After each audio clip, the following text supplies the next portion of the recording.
are good friends and colleagues. So we got connected at this particular moment in this political/civic work about 2 months ago when you reached out to me about some work you were doing in Wisconsin. So can you start us back at the beginning and tell us the 5-minute version of the story of how you got to engaged in this work? Sure. The 5-minute version. I've been doing this in some ways all my life.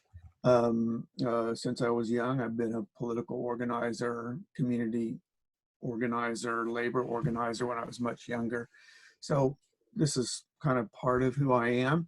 As probably many of the people on this call know, when you become an academic, sometimes you take a certain distance, step back. So for the past 10 years with Devon Shaw, my good friend and colleague, and Mike Wagner, Chris Wells, Kathy Kramer, who some of you may have heard about for her great book on Wisconsin.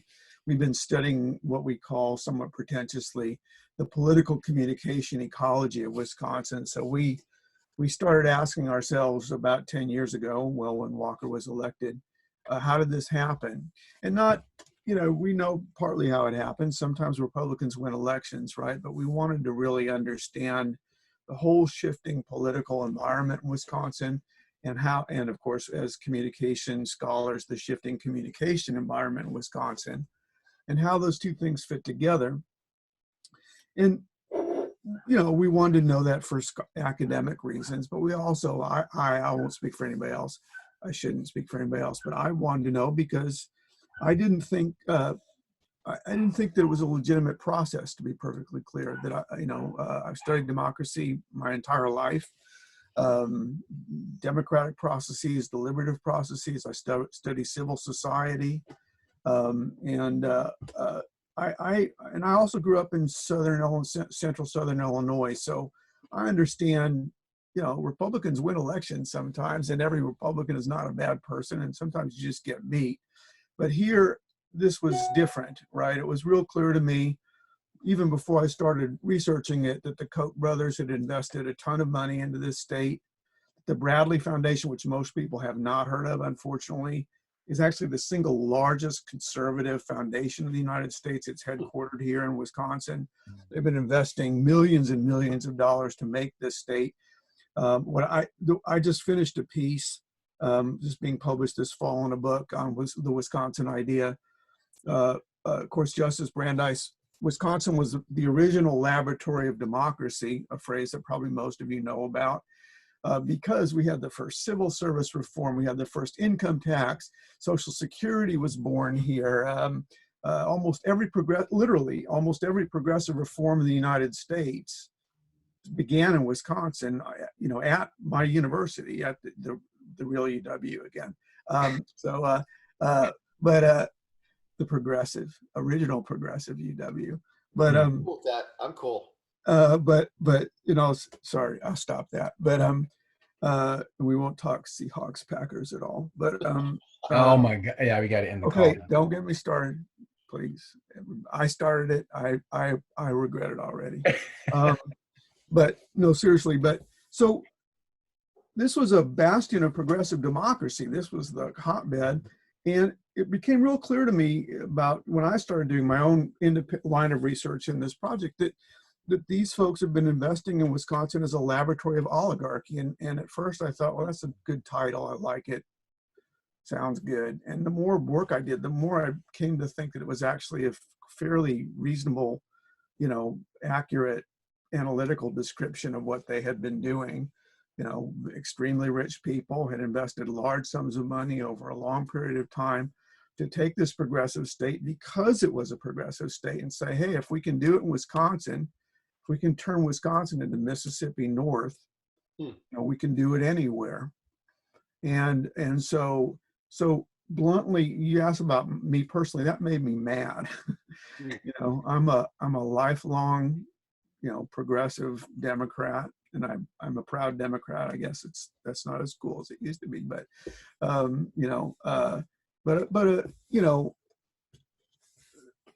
my point being that I have a deep commitment to this work, and I have for a long time, and I just thought I'm going to do everything I can to restore this state to its democratic heritage. That's the short version. Hey, one second. I got to clue on one thing, David. I know you want to take this, but I gotta start with one small piece because Lou, you do research into youth civic engagement, and you Oh yeah, said you've been doing this for your entire life. I think it's really important for young folks that'll see this video later to hear about like exactly how old, like where did you start? how old I You am? don't have to get in a ton of detail about the very beginning, but it's good for them to know that you weren't born an old experienced guy doing this stuff, that you started somewhere. I was not born old like this. Um, for sure. I'm 67, so I'm actually pretty old. But uh, I grew up in, as I said quickly, in Springfield, Illinois. It's the land of Lincoln, which means a lot of things, but it does mean something. When you grow up there, you grow up with the Civil War. It's Mm. literally all around you. 100 field trips every year, and you know, you imbibe the Civil War. My family also, I also imbibed the civil rights movement, which was very important to me growing up. I mean, I'm Jewish, which matters a lot when you live in the South, which Springfield is. It's northern Kentucky, as some people correctly refer to it. So the civil rights movement was very real there. Anti-Semitic discrimination was very real there. When I was growing up, I'd have kids come up and ask to see my horns, or feel my horns, which I did let them do because I was nice about it. But so basically, uh, you know, civil rights was a very important part of my family's life. I was very conscious of the civil rights movement. I got involved, as a teenager, whatever that meant, you know, demonstrations. I started working in the state Senate in Illinois when I was in high school. I worked for two African-American senators, Cecil Partee, who was the first head of the Senate President pro tem of the Illinois State Senate, and Richard Newhouse, who held the seat that Barack Obama succeeded in several iterations later. So he was the first African-American progressive Democrat to win that seat in Illinois, that Senate seat that Barack Obama eventually um, uh, received. So I was involved in electoral politics. I was also involved in the anti-war movement very, very deeply, organized anti-war moratorium protests in my high school, which resulted in the football team beating the living crap out of me on several occasions. Got a knife held in my throat in downtown Springfield by some returning Marines for wearing a peace symbol. Um, uh, Participated once I went to college in anti-war protest, McDonald Project, which was an early film collective that was making an anti-war movie about the McDonnell Douglas Corporation. So that's all, I'll leave all the academic stuff out. I'm happy to address it if anybody cares, but I got involved. So the other side of this, I got involved in the tradition, probably many people on this call, or at least have heard of it, called critical theory, German social theory, Frankfurt School theory, when I was an undergraduate, and also work of Antonio Gramsci as an undergraduate. So I studied those two strains very seriously. And and then as I said, I was an organizer for CIU in 1199 in Boston when I moved there. Got fired, went through 5 stages of federal appeal, which is amazing. Wow. I won at every stage, by the way, but that taught me an important lesson about how oligarchy works bluntly. I won at the 3 stages of the National Labor Relations Board. Okay, so they took it to federal district court. That's, extremely expensive. I won there. They took it to federal appellate court, right? And, by that time I was a more than broke graduate student. So I learned that, money and justice are sometimes inversely related. And, from there I went back to graduate school, and now I live the relatively useless life of a professor. So.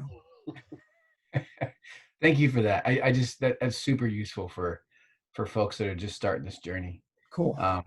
It's good to follow in your footsteps. Also, You know, you didn't just awaken to this work uh, since Trump. You've been doing this. You're one of the first, man. Thank you. Well, I'm one of the oldest, that's for sure. So Lew, let's go to Walker getting elected in 2010, right? Yeah. It's Yeah. 2010. There's so many lowlights and difficult moments, the recall and all of these different things, the reelection, the teachers unions. But can you just draw a through line to your getting involved with the Wisconsin Democratic Party? Sure. And, and I want to say here, because it is a public call, I keep a very strict separation between my academic work. David, you mentioned my colleagues. We have this big project. It's a scholarly project. They're not involved in my political work, and I don't do it on project time, if you will. So this is my citizen work. I just Yep. want to make that really super clear, because the project is an important project, and I want to just make it clear that it's not a political project per se. The short answer is that we were I give a webinar talks around the country to help raise money for the Democratic Party for the field program, and then I always show the protests at the square where we were, and Devon was there too. In fact, Devon, Chris, and I all went down there. Yeah. Stacy's wife. When you have 100,000 people massed around the Capitol for days on end, it's one of the biggest single demonstrations that's been held in the United States, and proportionally probably the single biggest, because the relationship of Wisconsin to our capital vis-a-vis DC. I don't know if that's literally true, but I think it might be. You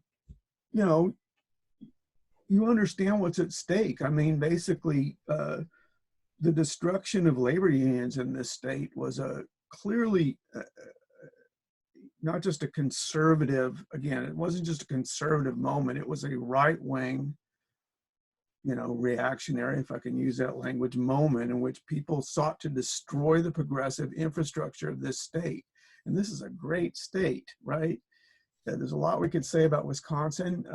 It has a rich heritage, and I took that personally. I don't know any better way to say it. I mean, I just felt like, this was wrong. It was morally wrong. It was politically wrong. It was illegitimate.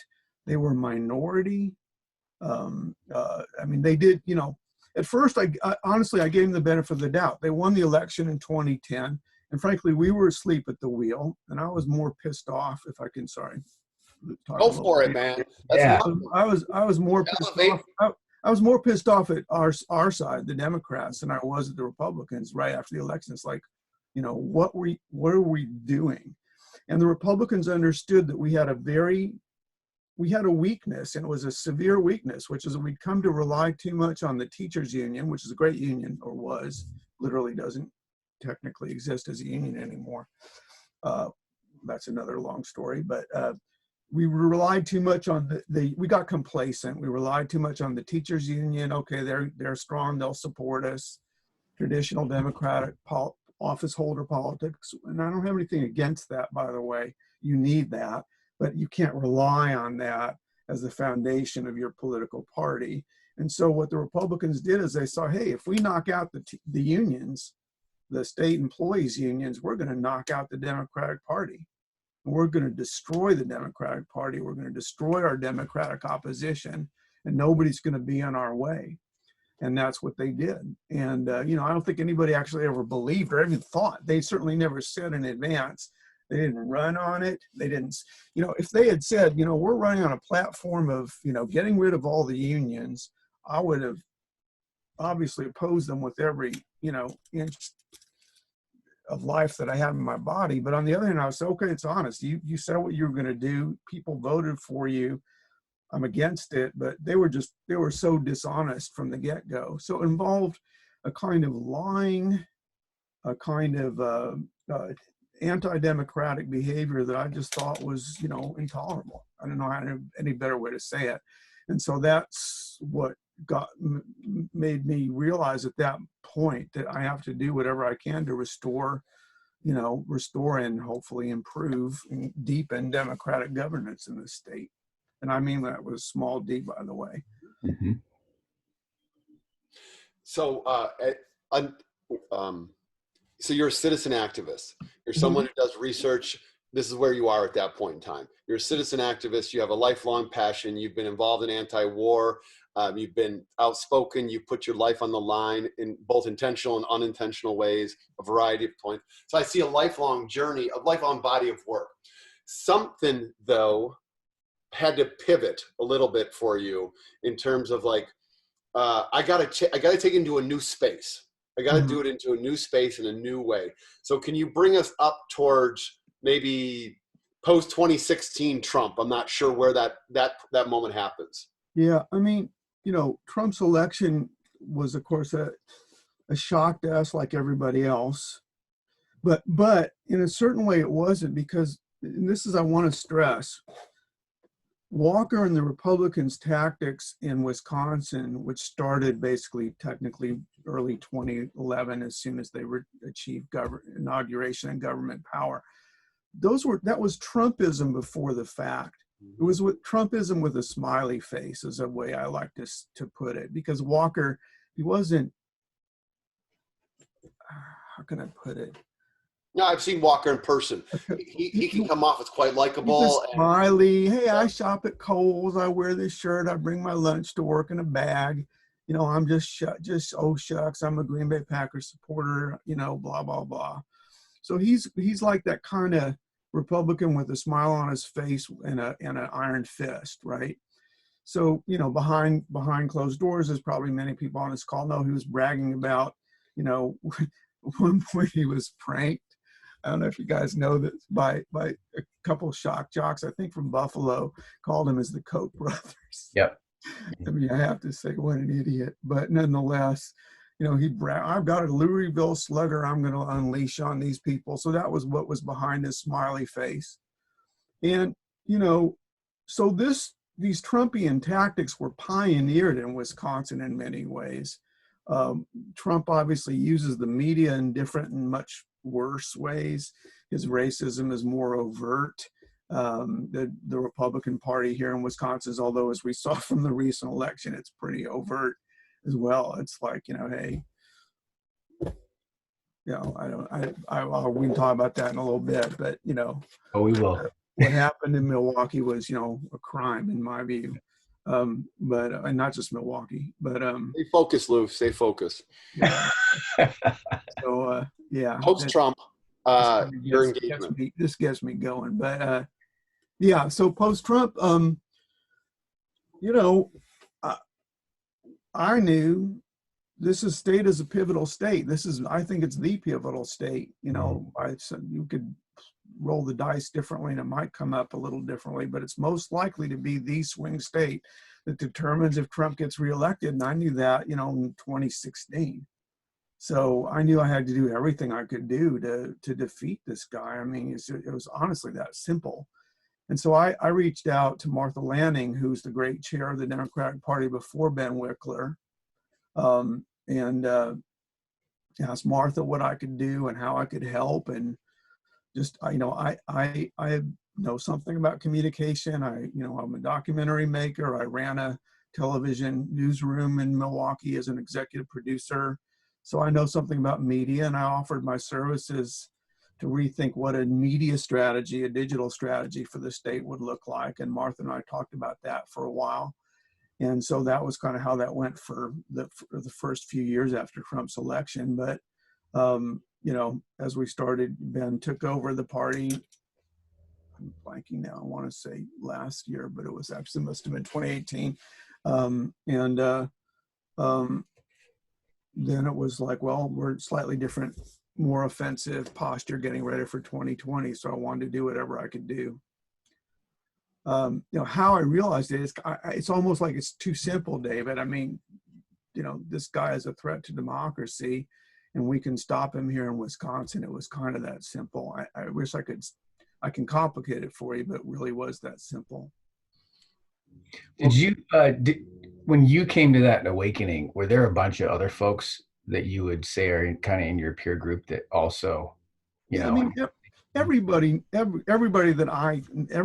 know knows it, right? But of Yeah. course, the question is always not just what you know, but it's what you're going to do about it. Well, they And know it now. I mean, it's well, we all black. knew it in 2016. I mean, Okay. God, and partly because we'd had the Republic. Again, we had been living under this kind of rule for 6 years before Yeah. Trump was elected.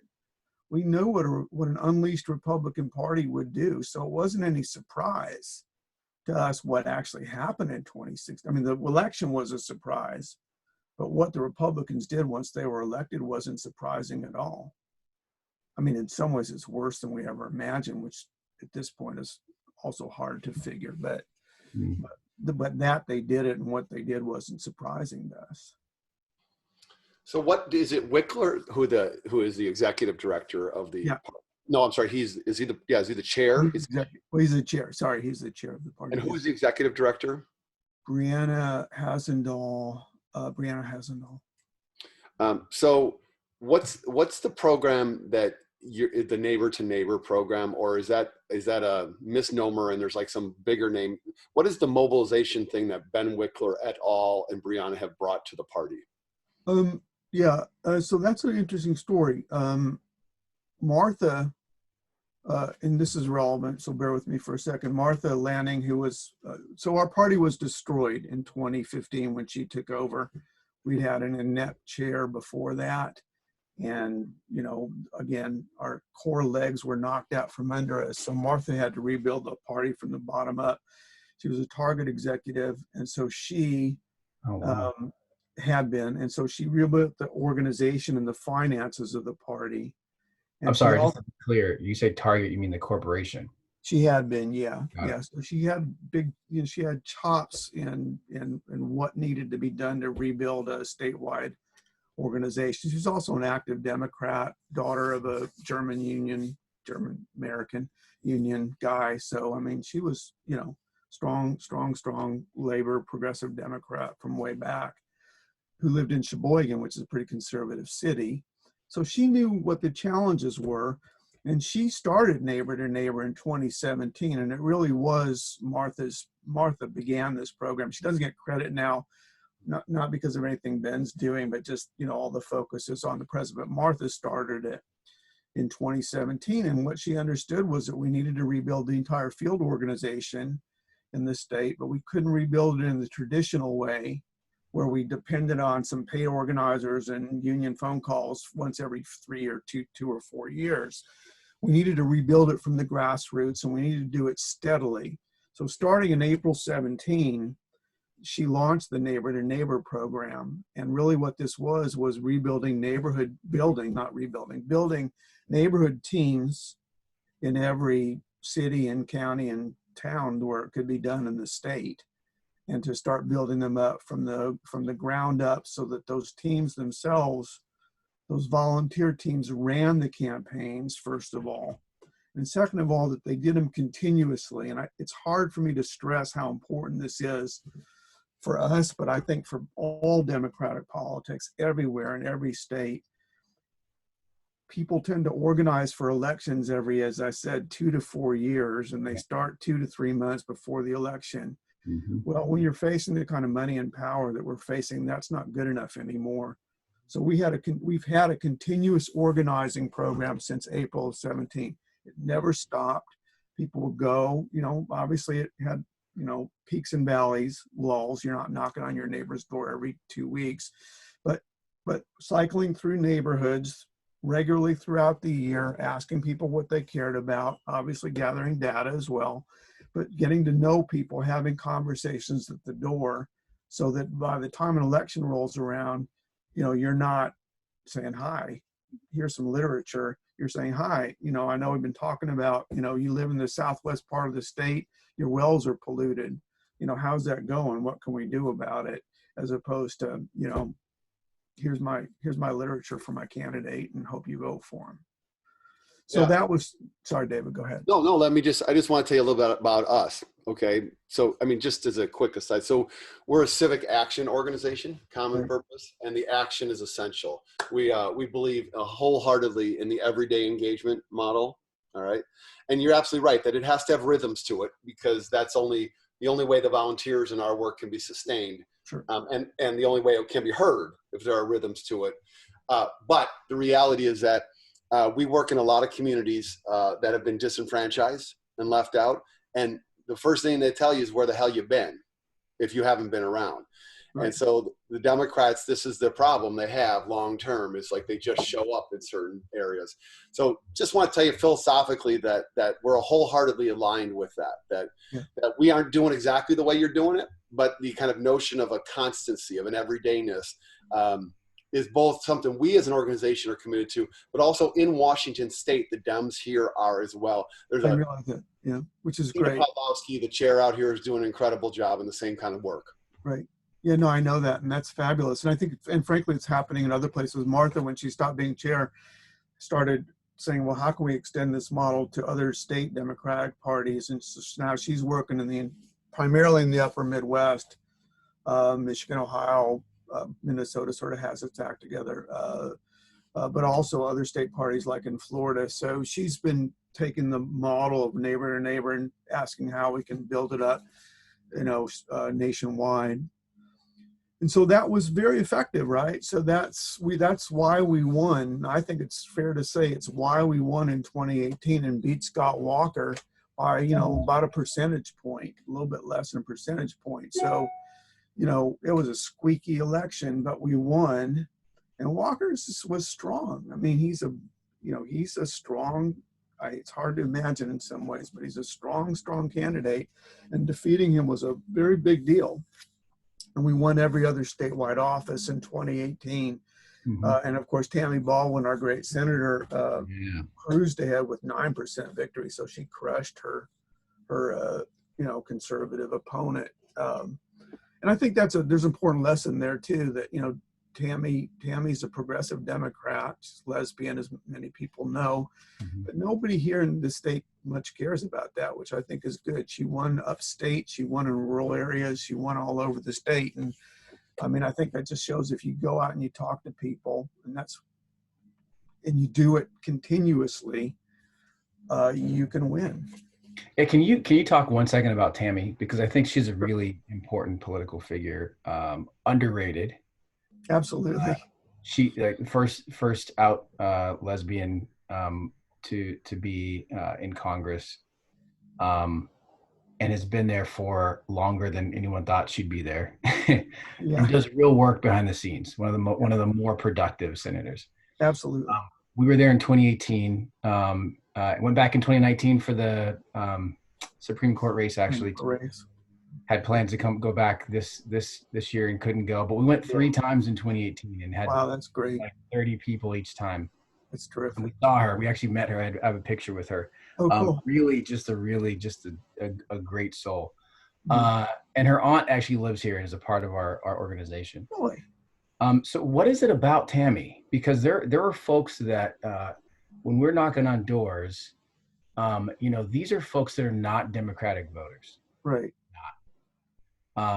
We had people telling us that they love Scott Walker and Paul Ryan. People forget about Paul Ryan. He was scared off before the election even happened, right? Yeah, absolutely. So what is it about Tammy? Because they said, I love Scott Walker and I'm voting for Tammy. What is it about Tammy? There's a lot of things about Tammy, but I think part of it is, it is that issue of showing up.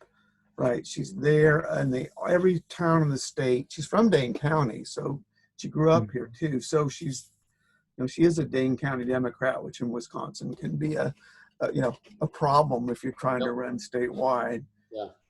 But she is a Wisconsin. I would say Wisconsin girl, and I shouldn't say that, but in the best sense of the term, she was born and raised here. She knows the people of the state.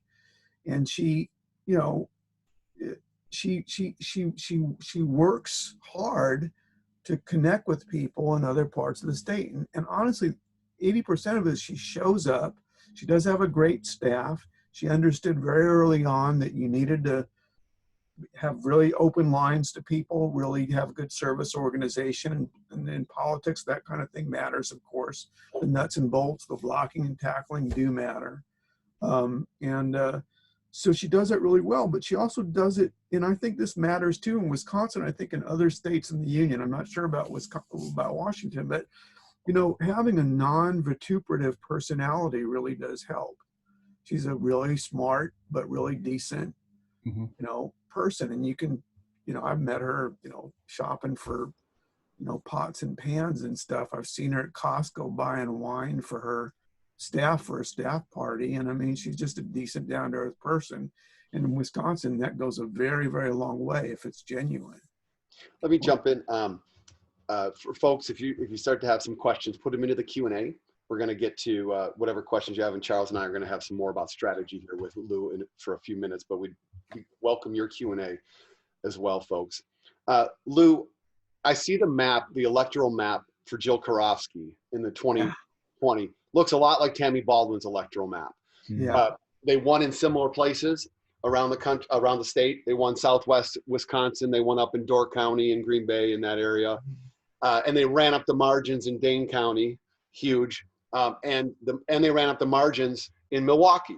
Now there's volume for turnout, and then there's margins. And so, both of them ran up the margins very effectively in Milwaukee and in Madison, and then swung other areas of the state. So does Karofsky, so let's jump to kind of the moment. Does Karofsky's election tell us much or not about where we're going this fall? Yeah, that's a big question. That's the big question, is what I meant to say. I believe it does, but I'd say that with a great deal of caution, in the sense that we can take absolutely nothing for granted.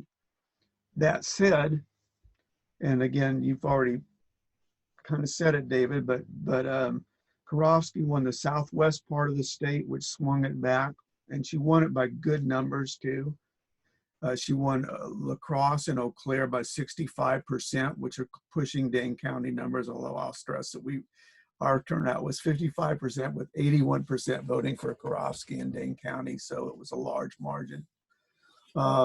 Milwaukee, despite the horror show there, the number of votes coming in for Milwaukee were actually pretty high, because there were a fair number of absentee ballots. But what's really most important and most interesting is that Karofsky won some of you, do you all know what the WOW counties are? Is that, so the conservative collar counties around Wisconsin, Milwaukee, that the power, the Waukesha, Ozaukee, and Washington, that power the Republican Party, they need to win in those counties big to counteract Dane County, and then we neutralize each other. Then we fight it out in the rest of the state, and then Milwaukee turnout and who wins the Southwest become relevant. Well,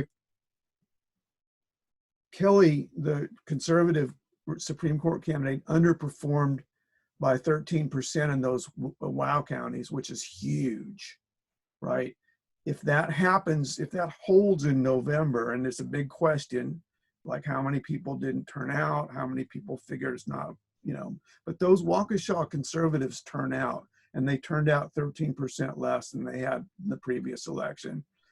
And also we won the so-called BOW counties, which is Brown County, that's Green Bay, Outagamie, which is Appleton, and Winnebago, which is Oshkosh. So I just flipped that. But so the BOW counties, whoever wins them pretty much wins the state, barring some other, really weird occurrences. So it's not that we won good margins, as you point out, David. If we did have massive turnout, 55% in Dane County, which is the fastest growing county in the state, and huge margins here, and big margins, not as big in Milwaukee. But that's true. That's always true, right? We have big margins in Dane and Milwaukee, and they have big margins in Waukesha. And we fight it out. Usually they win Kenosha and Racine, but we won Kenosha. We came within a point in Racine. Mm-hmm. The BOW counties were an extraordinary victory, huge, because Green Bay is the third biggest city in the state, and Appleton, Oshkosh, La Crosse, and Eau Claire are like 4 through 7 or 4 through 8. So you win those cities, and you kind of won the state, and we won them all. So why did you win them? That's what I want to know. It's like, why, in your analysis and the party's analysis, why did you win them? I really do believe, and in fact, some outstate chairs, I wish I'd grab this quote to have it but it's a great quote from a guy in Rusk County, I think. Um, uh, we were there. He said he didn't call it neighbor to neighbor, but he said people been out there since April 2017. They never show up. Before that, they never showed up here. So people were knocking on doors. So even when the pandemic hit, and in March 15th, when Ben Wickler and Brianna and Anna Suri, our great organizing director, said, okay, we got to flip the switch. No more, we can't do neighbor to neighbor like we've been planning to for 2 years. Yeah. We've got to flip the switch to an all electronic, all digital campaign. But the foundation of neighbor to neighbor was there. So you could still use that organizing infrastructure to reach out to people, to continue those conversations. It wasn't just some robocalls coming in. It was still, hey, I saw you walking the dog the other day. Did you remember to, send your absentee ballot in? So I think that was a huge difference. And I think the other thing that mattered a lot, bluntly, was that, it's an indication, and we can't bank on this, but it's an indication that people are sick of Donald Trump. Mm-hmm. Right? I mean, I don't want to overstate that. We should never count on that. Never count on it. It's all organizing and pushing and talking. But in the end, I think it was a indication that even some conservatives were not that happy with Donald Trump. So those are the two. I'm very cautious. In fact, extremely conservative about this stuff. But I don't think that we can't rely on anything. But I do think it's a good indicator for the fall. I guess that's where I'd put it. I see a lot of questions. Well, we're going to see, I guess, hop to the questions here in a second, but we are going to get to test it again in May. Yeah, absolutely. So, in Wisconsin specifically. Yeah. So that we'll see if it's a trend. Yeah, I mean, it's a seven. You're talking about the 7th district election for Trish Sunker. That's a tough one to win. So I worry a little bit that people are going to say it's a trend election. Trish Sunker is great. She's a tribal leader. It would be wonderful if she won. I'm giving her money. I hope she wins. You wouldn't bet on her winning in that district right now. It's a hard. I don't think she has to win. No, I don't think so either.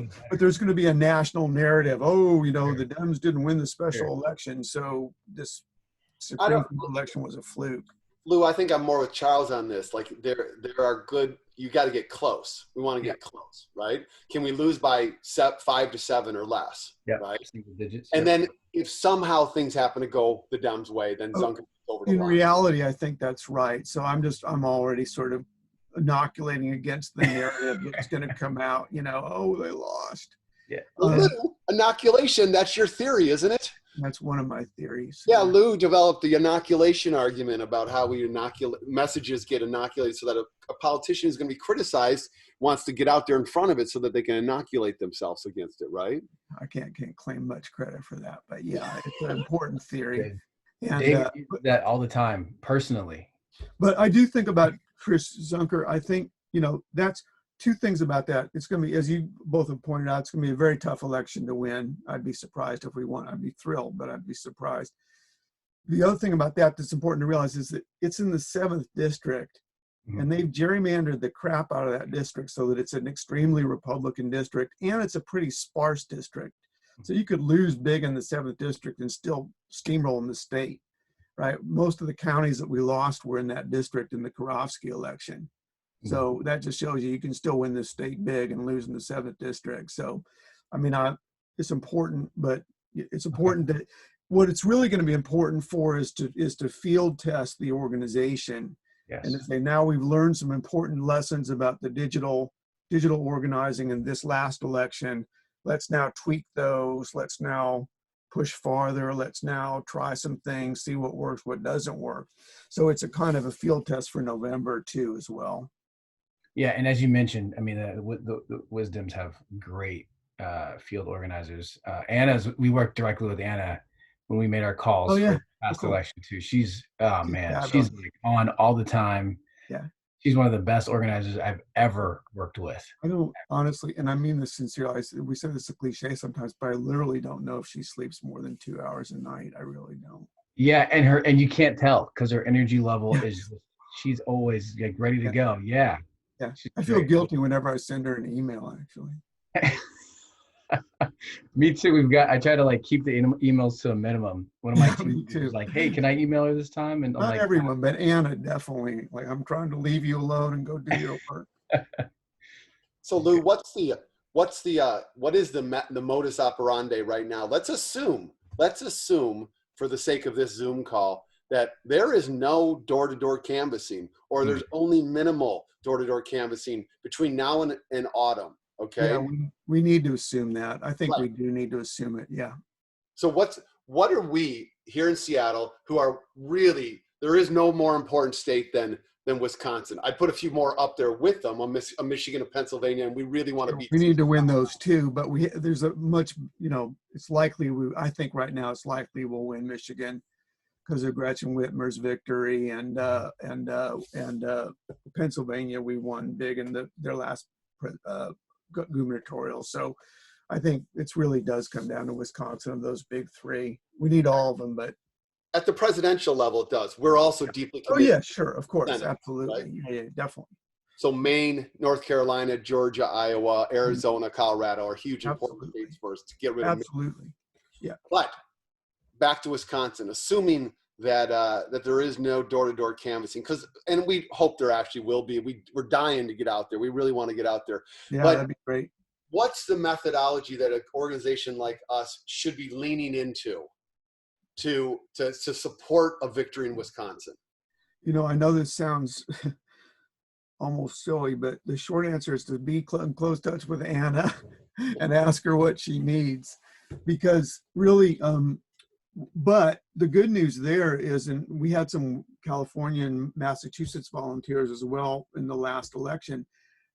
Digital also opens up space for people to do digital work from afar. yeah, So it's not quite this, you can knock on doors, but not so easily, but you can make calls, or I think honestly, the most important thing to do right now is to continue the neighbor to neighbor program, to have people reaching out to their own neighbors. I think bluntly, it does matter whether it should or shouldn't. If I'm from Milwaukee and I hear from somebody from the 2 blocks away, or I'm from Eau Claire, or out in Rusk County, or wherever it might be, if I hear from the people who are around me, it matters. We know just from research that it matters more. So a lot of those conversations ideally should still be coming from people within the neighbor to neighbor teams, although it is being done. It's already being done digitally, and figuring out ways to reach out. I think it changes the digital strategy, and I can talk about that if you want me to. Oh, even so, before, of course, it was face-to-face first, and digital was the data support for that. Now we need to figure out ways to kind of, the way I framed it, not other people, but is to harvest those networks that we've already built up, and to be able to know, who was talking to who, because when it's a bunch of people out having conversations, if I'm on my block, I know that, Sonia and Dusty live down the block and Walter's their dog, and I've talked to them, but I have no data for that. So yeah, we don't have that data, that relational data right now. So I personally think it will be important to recover that at the neighborhood level, if at all possible. And then there are different relational organizing platforms that are being tested and tested right now to be adopted.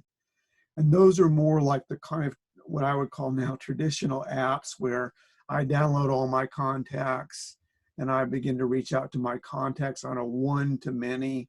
hmm In network terms, it's called an egocentric network, myself to all my friends, as opposed to me as somebody who lives in this neighborhood.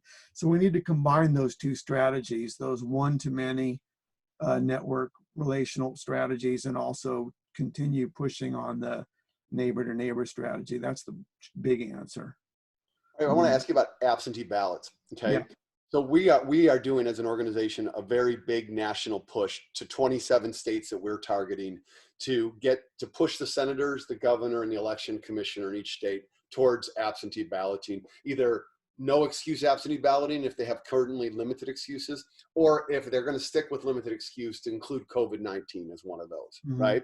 Mhm. We know that the absentee ballot usage in Wisconsin went from highs of previous elections in the 20s percentage to over 80% of folks voted by absentee Right. in Wisconsin this election. So our plan is to follow Anna, the organizer for the Wisconsin Dems. So we're very much expecting to be able to mobilize our folks to call into Wisconsin to help people to request absentee ballots, to know how to fill them out and to return them, then to get the ballot and then to return it, right?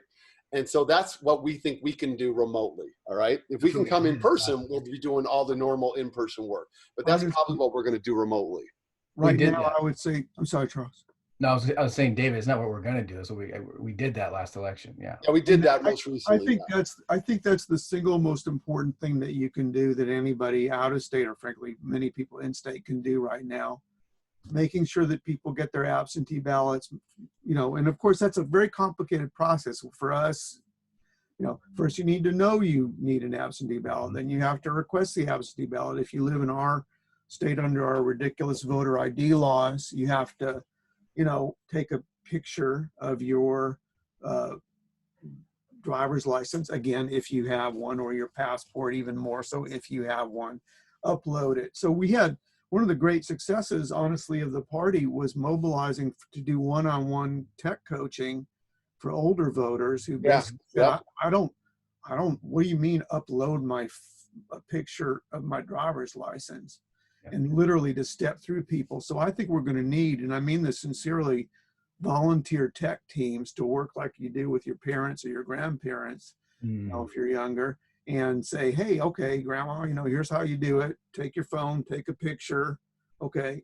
It's confusing to a lot of people, but let me jump in there. Let's go through this process real quick. So sure.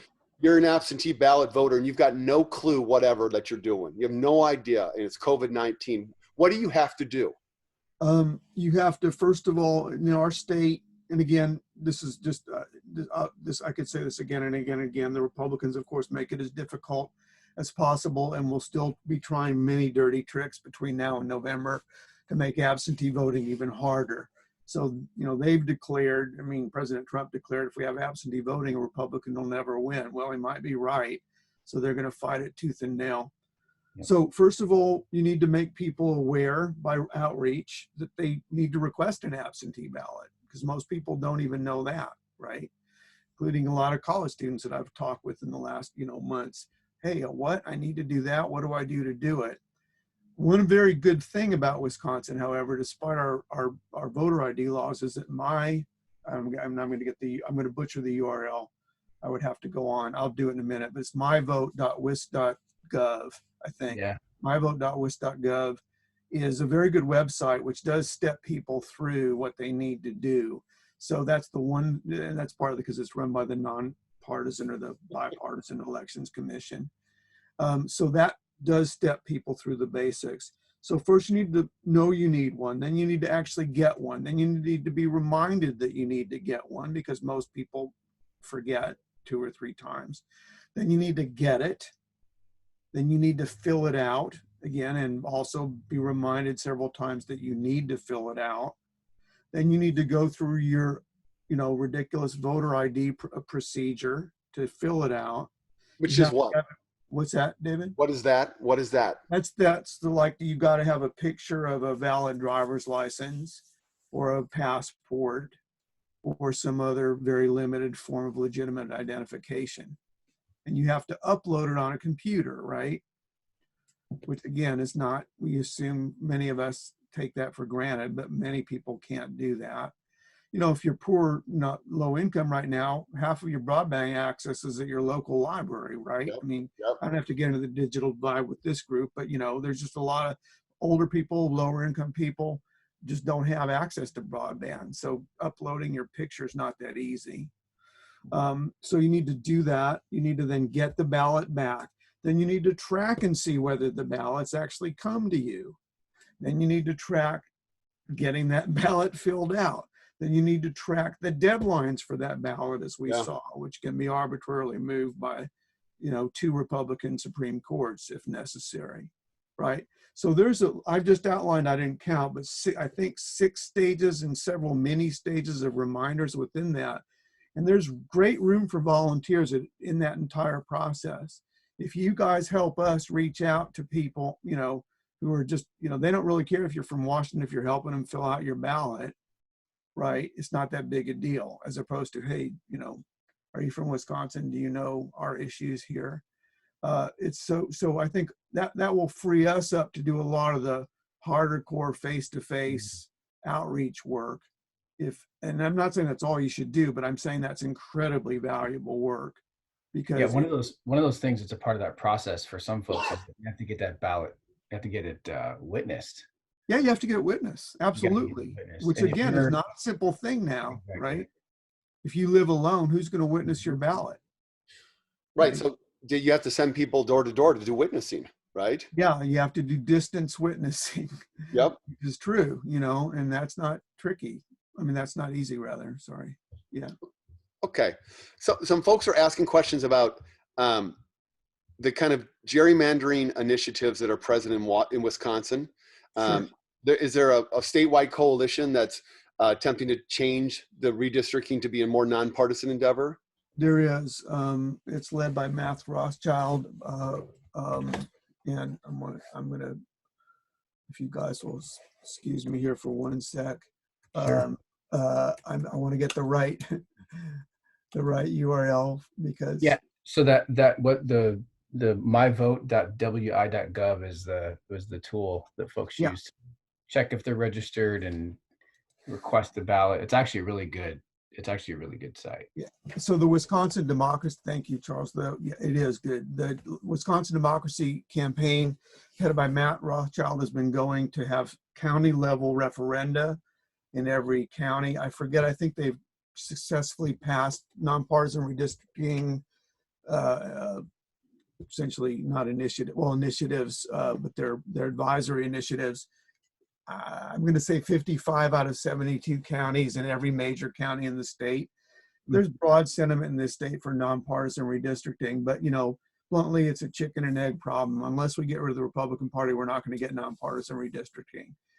In fact, because of the skew of the Supreme Court, even and there's some detail here which I'll leave out, but even if in 2022, even with our with our Democratic governor, the Republicans can still override him and pass a redistricting plan.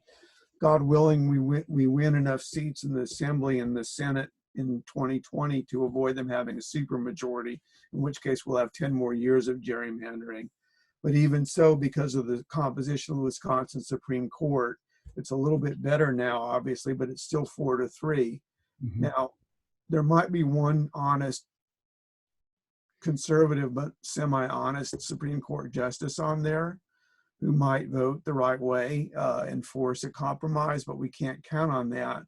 And so really the truth is that gerrymandering, I don't want to say it's out of our control, but essentially we've done what we can do realistically at this point. Now, I think at some point, once we're past 2020, we can begin a major statewide push and make gerrymandering an issue, including an issue in the Assembly elections and the Senate elections in 2022, which will put more pressure on them, getting past this election.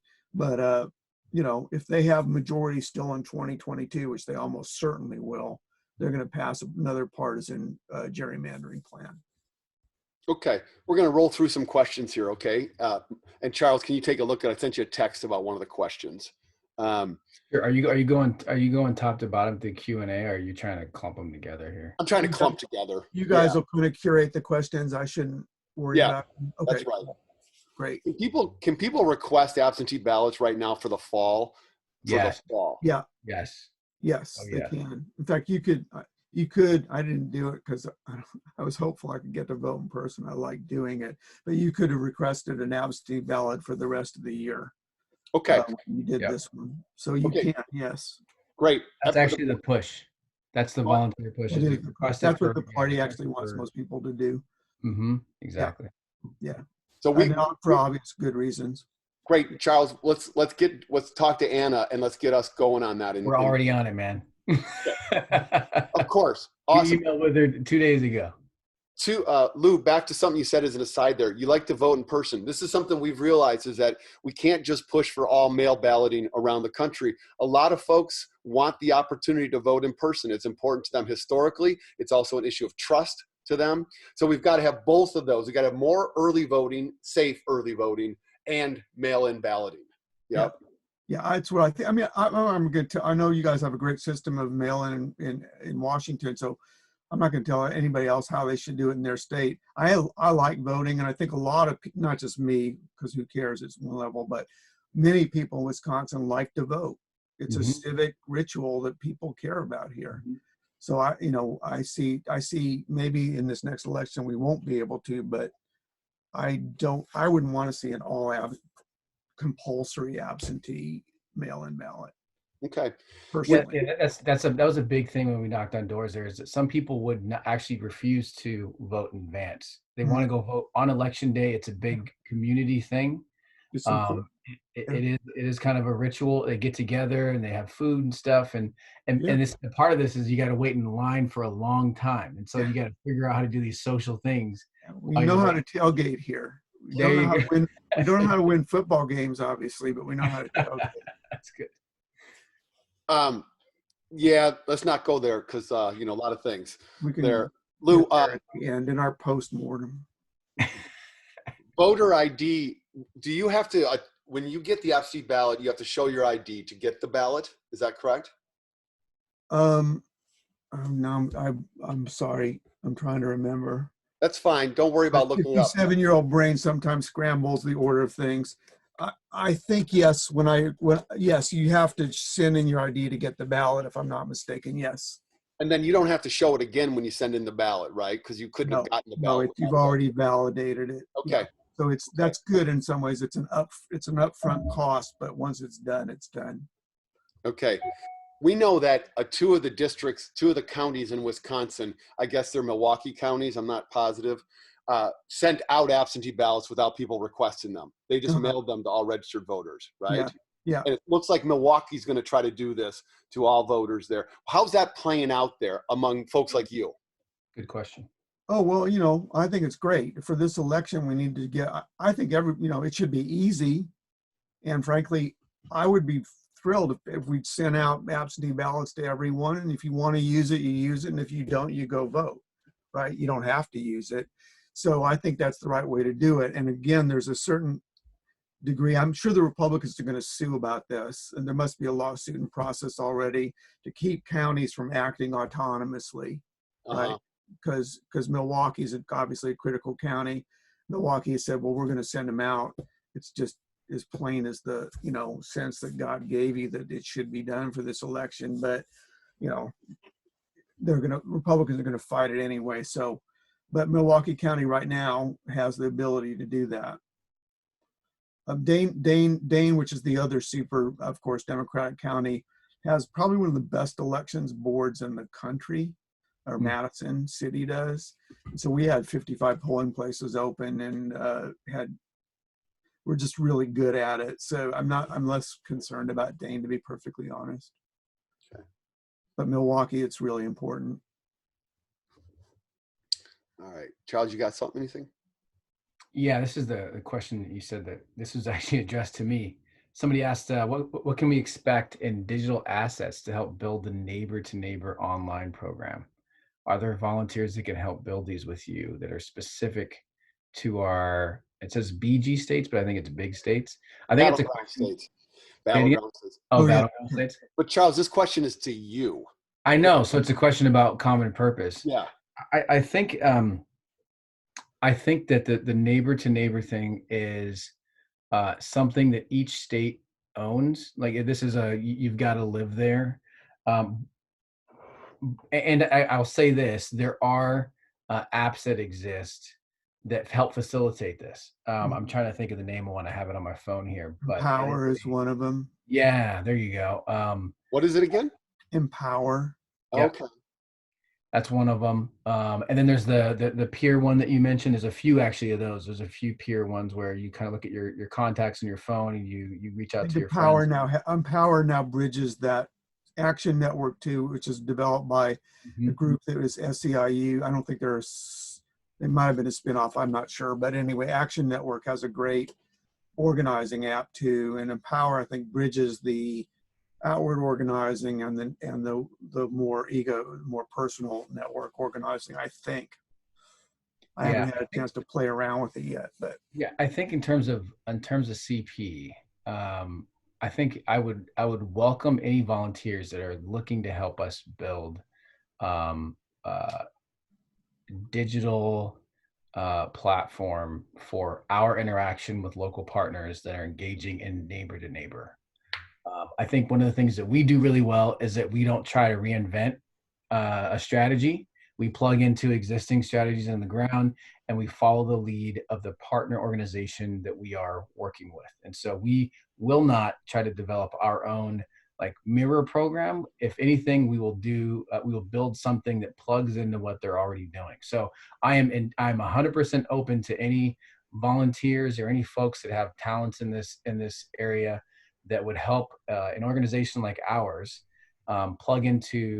digitally plug into the efforts of organizations in the 20 states that we're working in 2020 in a more efficient way. Because right now it is a digital outreach program, but it is really using still old technology, phone, text. There's a little bit of social in there, but it's all, there are Google spreadsheets that folks are still leveraging, and we can do better than that. So I'm open to it. Thanks, Lori. can I just say one quick Sure. addendum to that, which is it's for mostly for you folks. I know Washington is and Seattle specifically is a very tech advanced city. You have to work with people where they're at. Mhm. If your tools are ahead of our tools, it doesn't do us any good, right? Because we're not going to introduce a whole new platform here because somebody came up with a better idea. It's got to fit with the infrastructure of the organizing on the ground. That's what's got to lead it. And I know that's what you're saying, Charles, but I just want to reinforce that for other people too. That's great. Thanks, Lou. Lou, let's go maybe 5 to 10 tops more minutes here. Sure. Um, Lou, Jill Stein got a lot of votes in Wisconsin in 2020, and we're gonna you hold that against everybody who voted that way. What's your read on third party Jill Steinish far left folks right now?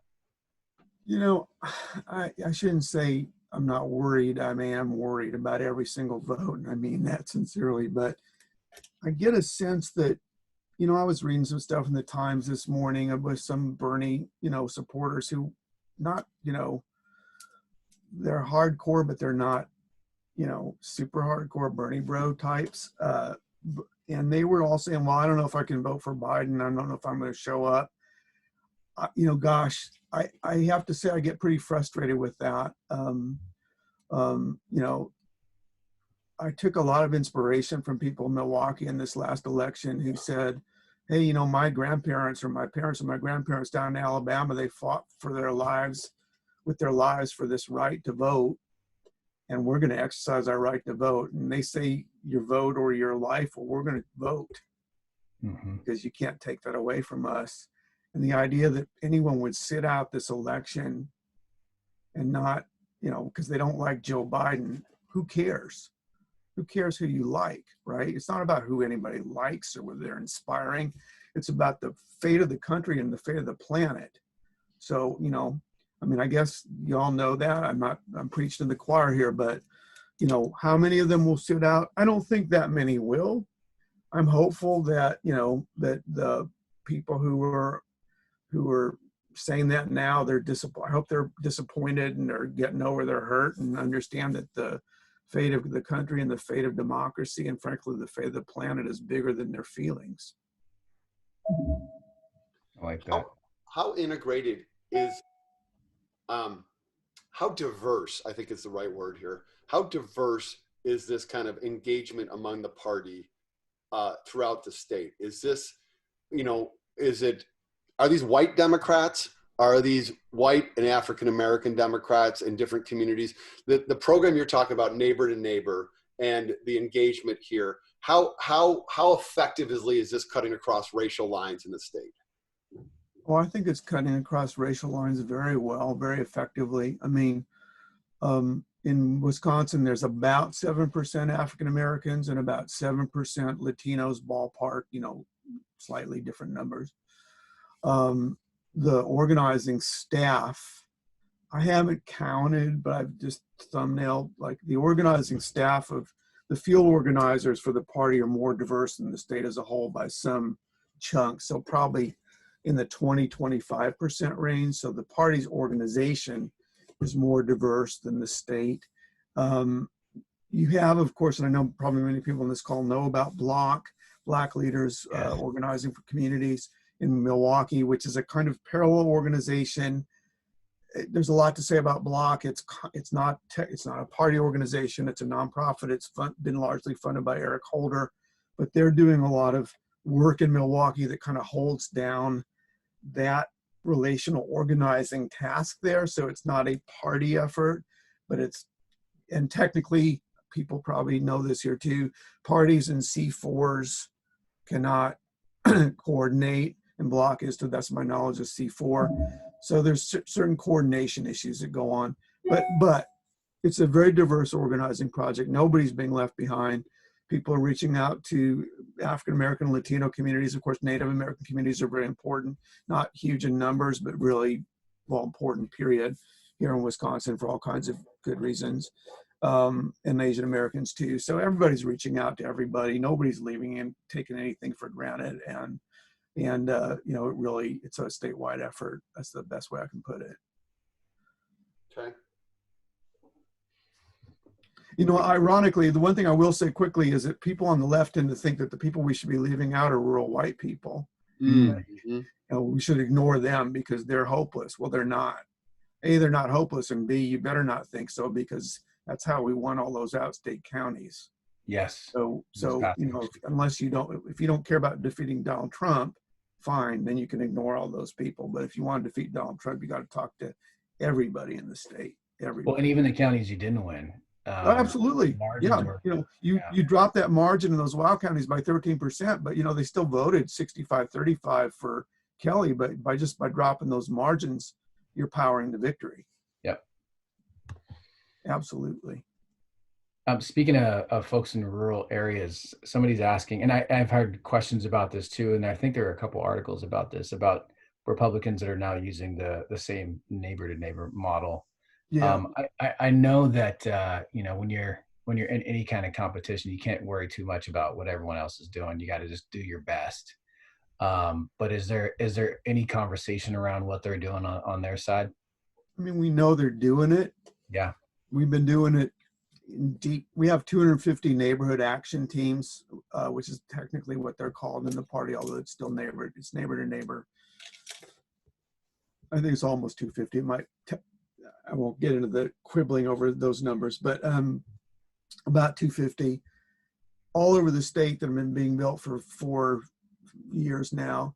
So yeah, the Republicans can build it now, but you know, it takes time, right? Will they succeed to some extent? Sure. They're not stupid, and this isn't necessarily rocket science, and they'll work. So they'll catch up to some extent. I don't expect a 55-45 election in November, Sure. but we still have an advantage. But again, it doesn't really matter, because we have to do, as you said, we have to do what we have to do. They're going to do what they do. I think the biggest differential battleground, frankly, is going to be digital advertising, which is a whole long other conversation. We have a couple things going on in that direction too that I think will help shore up some of our, I think we have some weakness in that area. But when you say we have a couple of things, I used to work in marketing. I actually left a marketing job at Starbucks to come do this work. Excellent. 2018. So when you say, just real quick, are you all funding some stuff, or are you just aware of it happening? I'm aware of it happening. A lot of it's third-party stuff, C4 stuff. But the Trump campaign has already done probably $2 million into Facebook in this state. It was $1.5 million 6 months ago. So, which again, if that goes a long way on Facebook. That's a lot of money. I think they've frankly been more digital forward in a variety of ways with geofencing and other techniques and harvesting text numbers. But Brad Parscale, their evil digital genius, is a pretty smart guy. So I think we need to. That's where I think we're going to have to counterpunch a little bit, and well, we just have to do it, But the neighbor to neighbor is still our strength, and that's where I think the focus is going to be. Okay. All right, let's wrap with this, Lew. So 2010, Scott Walker gets elected. 2011, whether you were paying attention or not, there's a renewed urgency in the state for progressives. And you say it's going to be a long road. It's going to be a tough road all the way back. So we're at 220. We're at 2020 now, and we got to run all the way through the finish line this year, but then many years ahead too. Mm-hmm. But you're feeling like at this moment in this time that the foundation has been laid. No guarantees, but the foundation's been laid for success this fall. We got to run all the way, but it's there. I do. I'm more certain now. This is what I will say. I'm more certain now than I was before this past election, this last week and some, that we can win the state. It's totally winnable. It's a matter of execution and will and hard work, but we can win the state. I feel that very strongly. And I'm not just saying that for, yay team, but I mean, I believe we can win the state. They showed up a lot more. Here's a very important number that I just want to give hope to people with. Kelly, the Supreme Court conservative candidate, got around 690,000 votes. Donald Trump only got 617,000 votes. That's a 75,000 vote gap.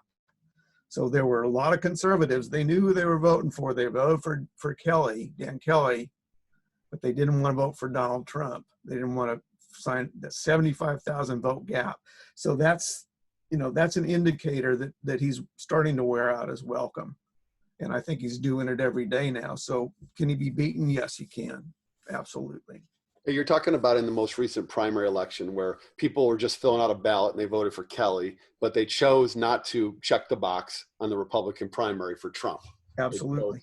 It's an interesting thing. So is it like, do you really, I thought it was interesting, but I don't ever want to read too much into any one moment, right?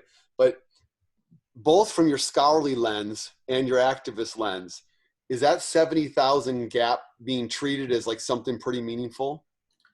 We could parse it, of course. Some of it's just, well, hey, it doesn't matter, so I don't care. I'm not voting for Trump because, I'm going to vote for him in November, but he's not really running against anybody now. I don't know, maybe let's call it half that gap even. Let's call it 35,000 votes. But, don't forget, folks, we won this governor's race by 27,000 votes. So if even half that vote is just I just didn't bother voting, even 35,000 votes, 30,000 votes, maybe it's only 20,000 votes, maybe it's only 15,000 votes, but we only have to win by 27,000 votes to win the state. So whatever you think it is, we could discount it heavily. Let's call it 90% of those 75,000. That's still 7,500 votes, and that could easily be the margin of difference. So I think it matters absolutely. Only a fool would say, yeah, they're all going to vote against Trump in the fall. Most of them won't, but that might be like, I'm not going to turn out. I don't care. I'm sick of the guy. Some of them. Well, Charles, I'd love for you to close us actually with your kind of the intensity and passion that you've developed for Wisconsin over the years. Feel free to toss in a Seahawks reference along the way. But Lew, I just want to tell you that it's great to build this relationship to you this way, outside of the academic space. And we're invested in Wisconsin, and I look forward to working with you some more as we go. Okay. Me too. Absolutely. Thanks for taking time to talk to us this morning. Yeah. Thank you guys for having me. I didn't wear this, but I want to show this to you. I don't know if this counts for anything, but I actually lived here. Oh, my wife taught at UWM for 30 years. So when my team went in 2018, we didn't stay in a hotel. We stayed in the dorms. Uh-huh. We stayed there for the 3 trips. We went there in 2018. We did it again in 2019. And it really, and we actually rode mass transit, rode buses for that first trip actually too. That's great. So we really got to know the area and the neighborhood around Milwaukee. We did some work in Racine too. We worked with Racine Interfaith Coalition down there and some Latinx communities. So we really, it's like, it is like a second home to us. About half the folks that are on the team are used to live there, went to school there, have family there, or worked there. That's great. So it's a place that I miss actually, and the fact that we didn't go actually it was like canceling a vacation that you're looking forward to. Mm-hmm. But we still, one of my favorite cafes is Collectivo. Oh yeah. This is from a guy who used to work for Starbucks. Yeah. So we love the people. We love the neighborhoods. Some of the most beautiful walks I've ever taken. I've been canvassing in neighborhoods in Milwaukee, and some of the most formative, I think, civic experiences that the folks that do this work have been in your state. That's great. Working with your folks. So thank you for fighting. Thank you for welcoming us to fight beside y'all. And we're not going anywhere. We are not going anywhere, man. We're gonna be in touch. We'll be calling the same places you're calling in May, and we'll do it again in the summer if y'all need us, and we'll do it in the fall too for sure. And if there's even a tiny window where we can travel, we will be there. I guarantee. Let me know when you come out too. Definitely, and I'll drag this guy along too. Yeah, we won't let him into the UW, but no, he could stand outside. I'm not going to Dane County, Lew. Dane County does not need us. Okay. it's probably true. That's right. If we fly into Milwaukee, you're welcome. You're welcome here. But we had a 81% Democratic turnout in the last election. Holy cow. That's great. And 55% turnout of registered voters too, which is unbelievable in this kind of election. So huge. Yeah, we're doing all right here. You are. Yeah. Thanks so much, Lew. Thank you all. I'm really happy that you have me. I really, seriously, it was wonderful to be able to talk with you, and I'll see you here or when we can travel again there. I love Seattle too, with the exception of that one thing that we won't discuss anymore. Hey, are they playing each other this fall? Are they supposed to play each other? No, I admit I haven't even looked at the schedule, but I would assume that they are. They usually do. Or in January. Hopefully here. Hey, thanks for taking Jimmy Graham off our hands, okay? Yeah. No, that's rubbing it in. Going a bridge too far, and I know you got a lot of bridges there, but geez. That's good. That's good. All right. We'll see you later. Take care. All right, guys. Thank you so much for having me. Thank you all who I hope I'll get to meet you in person sometime soon. You will. Bye. Take care. Thanks. See you. Thanks everybody for watching. It's been great. We'll do it again. Yeah.